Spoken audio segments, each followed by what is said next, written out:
आपके बीच में रूबरू होने का मौका मिल रहा है। मुख्य विषय जो है, अभी जो मनरेगा था, पहले नरेगा था, पहले उससे पहले और कई नाम उसमें थे। अभी जो उसने नया नामकरण जो हुआ वीबी जी राम जी, हम लोग सब जानते हैं हमारे देश के यशस्वी प्रधानमंत्री श्रद्धेय नरेंद्र मोदी जी ने विकसित भारत को 2047 तक की परिकल्पना को लेके देश के आमूलचूल परिवर्तन, अधोसंरचना परिवर्तन और लोकल फॉर वोकल और सब प्रकार के अलग अलग आयोजन पूरे देश में चल रहे हैं। मनरेगा को अभी वीबी जी राम जी के नाम से चल रहा है। उसका फुल फॉर्म हम बोल सकते हैं विकसित भारत गारंटी फॉर रोजगार और आजीविका मिशन ग्रामीण। अब इससे आप समझ सकते हैं कि मनरेगा और विकसित भारत गारंटी फॉर रोजगार आजीविका मिशन दोनों का अंतर, मूलभूत क्या अंतर हो सकता है, काफ़ी आप सबको मिल जाएगी। लेकिन जो प्रमुख पॉइंट मैं आप सबके बीच में कहना चाहता हूँ, पहले मनरेगा हम सब देखते हैं कि ज़्यादातर मनरेगा का जो काम मूलभूत जो मिट्टी से रिलेटेड काम था, नहर का, तालाब का, नाली खुदाई का, गोदी खुदाई का, यही काम उसका हुआ करता था। और उस काम में हम सब देखते हैं कि कोई गांव है, मान लो किसी गांव का नाम लिखते हैं, हर साल लोग जॉब कार्ड वाले एक साल गोदी खुलता था, उसी तालाब में गोदी माटी फेंकते थे, माटी के ऊपर चढ़ाते थे, फिर दूसरे साल फिर जब गोदी खुलता था तो फिर उसी तालाब को उसी जगह पे खुदाई चलता था।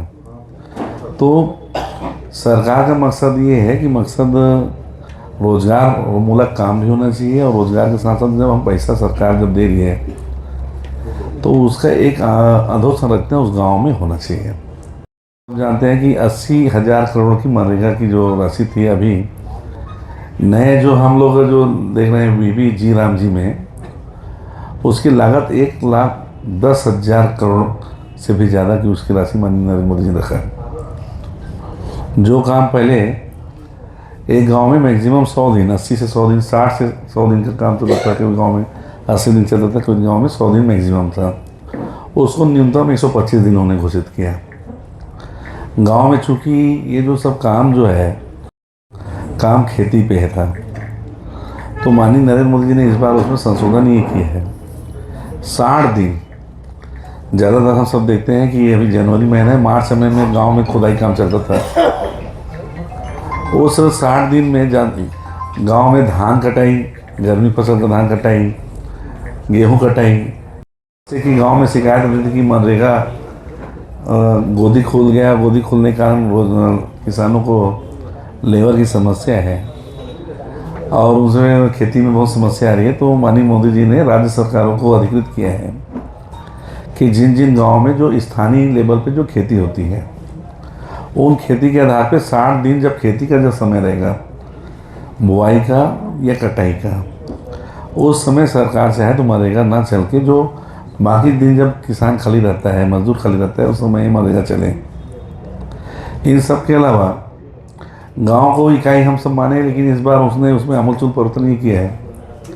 गांव के साथ साथ पहले पंचायत ही उसकी इकाई हुआ करती थी, पंचायत में काम गोदी खुलता था, और देखते हैं कि कई बार 2-2 साल तक लोगों को पेमेंट के लिए लोग आंदोलन भी करना पड़ता था। कई गाँव में ऐसी होती है कि पंचायत में गोदी खुल गया, लेकिन वो ठीक से वो अधिकारियों द्वारा अगर नियमित मूल्यांकन नहीं किया गया, वो एंट्री नहीं हुआ, तो वो बहुत सारे चीज़ उसमें कई गांव के लोग कई महीनों तक पैसे के लिए घूमते रहते थे। माननीय मोदी जी ने ऐसा तय किया है कि इंफ्रास्ट्रक्चर, आप सब समझ सकते हैं कि आजीविका मिशन रोजगार एवं आजीविका मिशन इसका नाम जो दिया गया है, गारंटी फॉर रोजगार एंड आजीविका मिशन ग्रामीण। उसका हेतु है कोई गांव में ग्राम पंचायत में मान लो कोई गांव का पंचायत चाहता है कि वहाँ हाट बाज़ार बनाए, गांव का पंचायत चाहता है कि व्यावसायिक परिसर बनाए, गांव का पंचायत चाहता है कि आजकल गांव में पर्याप्त संख्या में गाड़ियाँ हो गई हैं, सबका गली सोलखी बोलते हैं हम लोग गाँव में, सोलखी वाला घर रहता है लेकिन गाड़ियों रखने की जगह नहीं रहती। तो अगर चाहे गांव का पंचायत तो पार्किंग स्टैंड बना सके, ऐसा चीज़ों को उन्होंने लिया है माननीय नरेंद्र मोदी जी ने, कि गांव चाहे तो गांव के विकास के लिए गांव के लोगों को रोजगार मिलेगी, लेकिन पंचायत मजबूत हो, पंचायत का एक आधार, एक आर्थिक आधार मजबूत हो, उसके लिए अगर चाहे तो मनरेगा से, जो जी राम जी से, इस रोज़गार गारंटी योजना से वहाँ पे हाट बाज़ार बन जाएगा, जिससे एक नियमित आवक हो सकती है। व्यावसायिक परिसर बन सकता है, जिससे एक नियमित आवक हो सकती है। एक पार्किंग स्थल बन सके, जिसमें एक नियमित आवास हो सकती है। इन सब के अलावा अभी गांव में एक बड़ी समस्या है पशुधन की, मवेशी की। आवारा पशुओं से हम सब परेशान हैं, आवारा मवेशियों से परेशान हैं।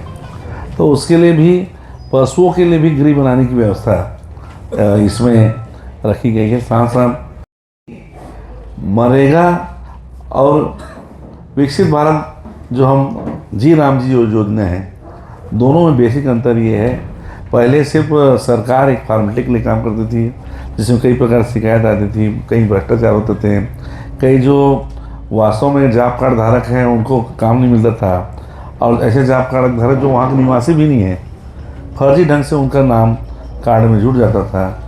तो पूरी तरह से पारदर्शी हो, ईमानदारी से हो, लोगों को काम मिले, इसके डिजिटलाइज किया जा रहा है।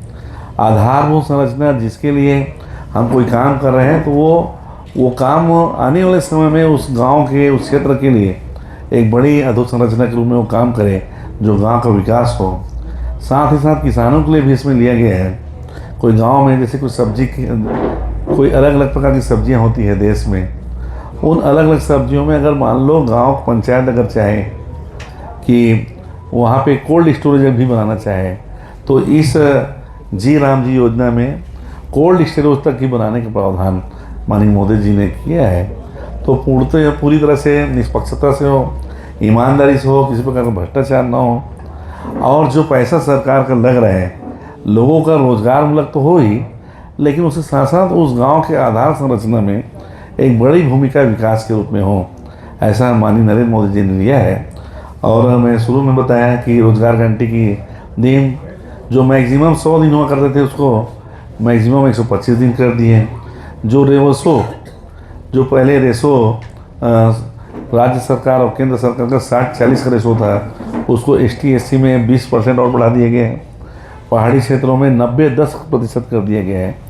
ऐसा माननीय नरेंद्र मोदी जी ने इस नई योजना को लागू किया है। उस संबंध में कुछ बात आप सबसे करनी थी, मैं आपके समझ प्रमुख बिंदुओं को रखा हूँ। सॉरी, पहले 15 दिन न्यूनतम था, अभी 7 दिन कर दिए हैं, और सीधा DBT के माध्यम से पेमेंट होगा। यह सीधा कानून है।